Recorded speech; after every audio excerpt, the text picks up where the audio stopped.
How are we making Thornton great today?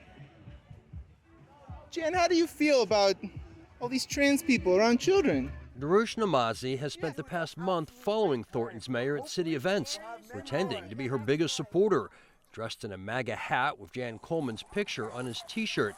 When she'd pet a constituent's dog, he'd be there, right by her side. I love Jan Coleman. I can't get enough. But Jan Coleman had had enough of Danny Coleman.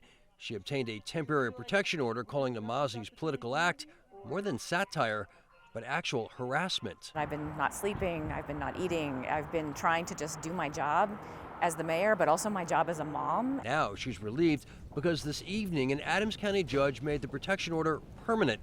After a 5-hour hearing, he agreed Namazi has to stay 15 feet away at all times. It's extremely uncomfortable to have somebody in your space all the time, but when you're doing something simple like petting a dog or talking to a community member, to have someone in that space and following your movements is just a whole different level. Well, the mayor is trying to silence me. That's pretty clear. Namazi insists he was never a threat to the mayor. Never once will you find any piece of body cam footage where I touched her, where she tells me, please take a step back. Namazi says he will abide by the ruling he disagrees with, but says he won't stop attending city council meetings or public events to expose a mayor running for re-election who he says is too extreme for Thornton. I would like voters to know Jan Coleman's true colors. She is a deep red MAGA conservative, a conservative who supports Ron DeSantis, who supports fighting against the LGBTQ agenda, who supports fracking in our city. He says he's doing this to expose you as a MAGA Republican. Is that accurate?